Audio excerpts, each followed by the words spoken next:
Hi friends, இந்த வீடியோவில் என்ன பார்க்க போகிறோம் அப்படின்னா கோல்டு, ஜிபிபிஜிபி அண்ட் டிஎக்ஸி பேரோட டெக்னிக்கல் அனாலிசிஸ் தான் பார்க்க போகிறோம். சப்போர்ட் அண்ட் ரெசிஸ்டன்ஸ் லெவல்ஸ் வந்து எப்படி மார்க் பண்ணுறது அப்படின்றத பார்ப்போம். ஏன்னா நெக்ஸ்ட்டு நம்ம வந்து இப்போ நமக்கு 6:30க்கு வந்து நியூ இயர் செஷன் வந்து ஓப்பன் ஆயிடுச்சு. ஸோ இந்த டைம் வந்து வால்யூம் நமக்கு நல்லாவே இருக்கும். ஸோ ஸ்கேல்பிங் பண்ணுறதுக்கு சூப்பரான செட்டப்ஸ் எப்படி மார்க் பண்ணுறது அப்படின்றத பார்ப்போம். ஃபர்ஸ்ட் நான் எடுத்துக்கிற பேர் பார்த்தீங்கன்னா கோல்டுனா வந்து நான் மார்க் பண்ண போகிறேன். கோல்டில் நம்ம மார்னிங் ஒரு அனலைசிஸ் வந்து வீடியோஸ் போடல. நம்ம வந்து இன்ஸ்டாகிராம் அண்டு டெலிகிராமில் நம்ம வந்து லெவல்ஸ்லாம் அப்டேட் பண்ணியிருந்தோம். ஓகேங்களா, நம்மளை டெலிகிராம் அண்ட் இன்ஸ்டாகிராமில் ஃபாலோ பண்ணுறவங்களுக்கு நல்லாவே தெரியும். நம்ம மார்க் பண்ண லெவல்ஸ்லாம் சேம் அதே லெவல்ஸ்குள்ளே சுற்றிக்கிட்டு இருக்குது. இப்போ என்ன பண்ண போகிறோம்னா கொஞ்சம் கரெக்ஷன் பண்ண போகிறோம். ரெசிஸ்டன்ஸு அப்புறம் அப்சைட் டார்கெட் மட்டும் நம்ம அப்படியே விட்டுட்டு நம்ம வந்து சப்போர்ட்டை வந்து கொஞ்சம் அட்ஜஸ்ட்மெண்ட் பண்ணி வைக்க போகிறோம். ஓகேங்களா, நம்ம வந்து 30 மினிட்ஸ் டைம் ஃப்ரேம் வச்சுக்குவோம்.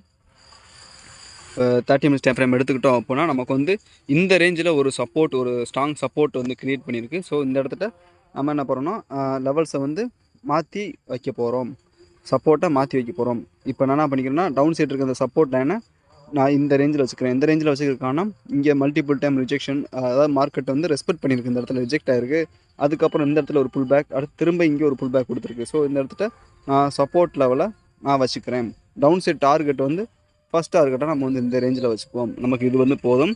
நமக்கு வந்து எவ்வளோ இருக்குது, அதாவது down side and up side target எவ்வளோ ப்ராஃபிட்ஸ் கொடுக்கும் மேக்ஸிமம் அப்படின்றத பார்த்துரும்.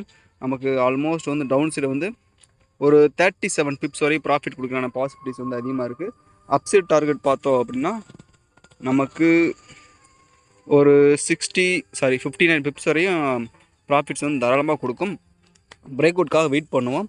நல்ல ஒரு என்ட்ரி. நமக்கு வந்து க்ளீன் கேண்டிஸ்டிக்ஸ் ரேஞ்ச் வேறு இருக்குது. ஓகேங்களா, டவுன் சைடு பிரேக் அவுட் ஆச்சு அப்படின்னா அந்த க்ளீன் கேண்டிஸ்டிக்ஸ்க்கு ஈக்குவலாக நமக்கு வந்து ஒரு நல்ல ஒரு ஃபாலிங் கொடுக்கும். ஓகேங்களா, ப்ரீவியஸாக மார்க்கெட்டில் எப்படி பர்ஃபார்ம் பண்ணியிருக்கு கேண்டிஸ்டிக்ஸ் அதை பேஸ் பண்ணுங்கள். ப்ரெசென்ட்டில் கேண்டிஸ்டிக்ஸ் வந்து ஃபார்மேஷன் கொடுக்கும். இது ஒரு பேசிக் கான்செப்ட்.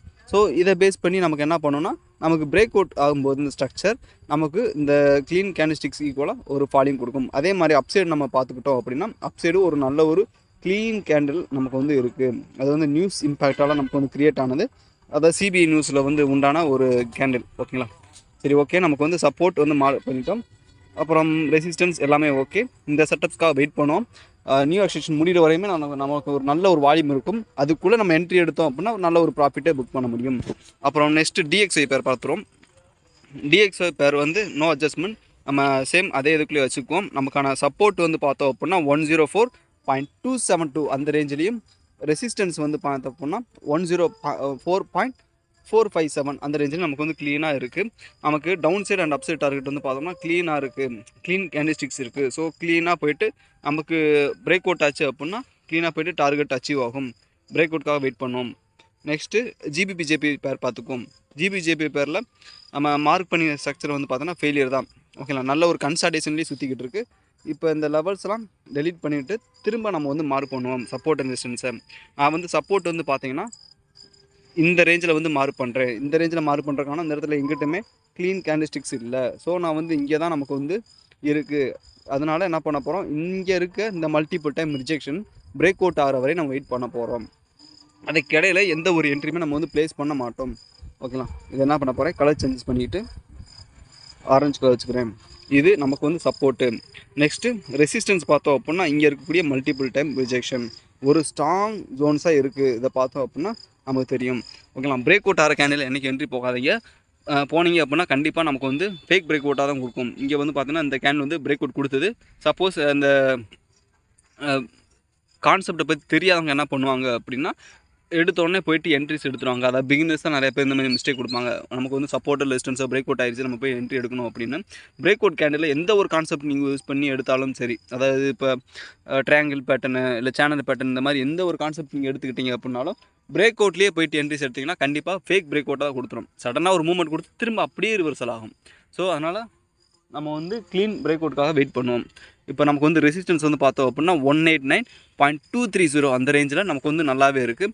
அதே மாதிரி சப்போர்ட் பார்த்தோம் அப்படின்னா 188.785 அந்த ரேஞ்சில் நமக்கு க்ளீனாக இருக்குது. இப்போ நெக்ஸ்ட்டு டவுன் சைடு சப்போர்ட்டை பிரேக் அவுட் பண்ணிச்சுன்னா மார்க்கெட் எது வரையும் போகும் அப்படின்னு பார்த்தோம்னா இந்த ரேஞ்ச் வரையும் போகும். அதாவது 188.407 வரையும் நமக்கு வந்து க்ளீனாக போயிட்டு அச்சீவ் வரக்கான பாசிபிலிட்டிஸ் வந்து அதிகமாக இருக்குது. டவுன் சைட் டார்கெட் எவ்வளோ இருக்குதுன்னு சொல்லிட்டு செக் பண்ணி பார்ப்போம். டவுன் சைட் டார்கெட் ஆல்மோஸ்ட் ஒரு 380 பிப்ஸ் வரையும் டார்கெட் இருக்குது. ஸோ நல்ல ஒரு ப்ராஃபிட்டை புக் பண்ணலாம். அதே மாதிரி அப்சைடு பார்த்தோம் அப்படின்னா நமக்கு இங்கே இருக்கக்கூடிய இந்த ரேஞ்சில் நான் வந்து வைக்கிறேன். இதுக்கு இடையில பார்த்தோம்னா க்ளீன் ரேஞ்ச் இருக்குது. அதே மாதிரி நல்ல ஒரு பர்ஃபார்ம் பண்ணும். அதாவது 189.642 அந்த ரேஞ்ச் வரைக்கும் க்ளீனாக போகிறக்கான பாசிபிலிட்டிஸ் வந்து அதிகமாக இருக்குது. நமக்கு எவ்வளோ டார்கெட் எக்ஸ்பெக்ட் பண்ணலாம் அப்படின்னா ஒரு 40 பிப். ஓகேங்களா, சூப்பரான ஒரு ஸ்ட்ரக்சர் ஜிபிபி ஜேபிஒய் அண்டு கோல்டும். பிரேக் அவுட்காக வெயிட் பண்ணுவோம். நல்ல ஒரு ப்ராஃபிட்டே புக் பண்ண முடியும். நமக்கு எந்த அளவுக்கு ரிஜெக்ஷன்ஸ் இருக்கோ அந்த அளவுக்கு நமக்கு ஒரு பிரேக் அவுட் ஆகும்போது ஒரு நல்ல ஒரு இம்பேக்ட் கொடுக்குறதுக்கான பாசிபிலிட்டிஸ் வந்து அதிகமாக இருக்குது.